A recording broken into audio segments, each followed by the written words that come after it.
नमस्कार.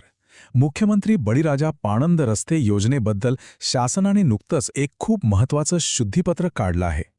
तर आजच्या या सविस्तर माहितीमध्ये आपण या योजनेत नेमके काय बदल झाले आहेत आणि कोणते नवीन नियम लागू झाले आहेत हे अगदी सोप्या भाषेत समजून घेणार आहोत. तलाठी मित्र या चॅनलवर आपणा सर्वांचं मनापासून स्वागत आहे. या चॅनलवर तलाठी आणि ग्राम महसूल अधिकारी यांना त्यांच्या ऑनलाईन आणि ऑफलाईन कामांमध्ये मदत करण्यासाठी सविस्तर मार्गदर्शन केलं जातं.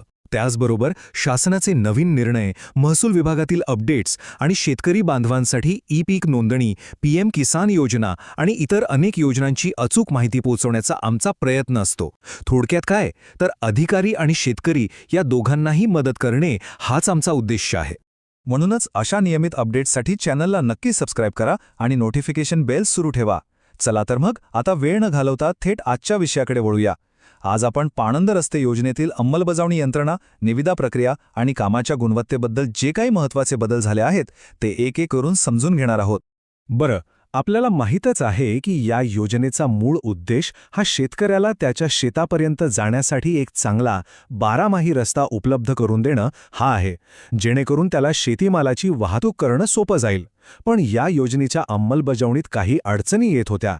त्यामुळे आलेल्या सूचना लक्षात घेऊन शासनाने 18 फेब्रुवारी 2026 रोजी एक शुद्धीपत्र काढलं आणि त्यात काही महत्त्वाचे बदल केले आहेत. ठीक आहे, तर मग सुरुवात करूया पहिल्या बदलापासून. हा बदल आहे कामाची अंमलबजावणी करणाऱ्या यंत्रणांबद्दल आणि तांत्रिक मान्यता देण्याच्या अधिकारांबद्दल. बघूया यात काय नवीन आहे.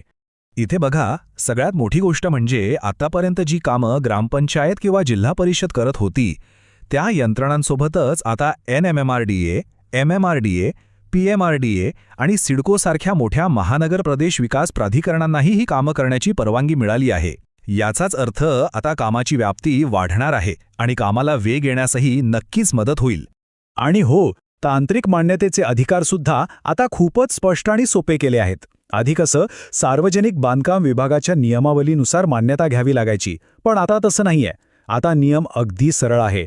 25 लाख रुपयांपर्यंतच्या कामांना उपविभागीय अभियंता आणि त्यापेक्षा जास्त रकमेच्या कामांना कार्यकारी अभियंता हे थेट तांत्रिक मान्यता देऊ शकतील. यामुळे मान्यतेसाठी लागणारा वेळ नक्कीच वाचणार आहे. चला, आता आपण या योजनेच्या एका अत्यंत महत्त्वाच्या टप्प्याकडे आलो आहोत. तो म्हणजे निविदा प्रक्रिया आणि कंत्राटदारांना पैसे देण्याच्या पद्धतीत झालेले बदल. हे बदल खूपच सकारात्मक आहेत. पूर्वी कसं होतं की कमीत कमी 25 किलोमीटर रस्त्यांचे एक क्लस्टर बनवूनच निविदा काढावी लागायची. पण आता तसं बंधन नाही. उपलब्ध निधीनुसार लहान क्लस्टर बनवायलाही परवानगी दिली आहे. आणि यातला सगळ्यात मोठा आणि महत्त्वाचा बदल म्हणजे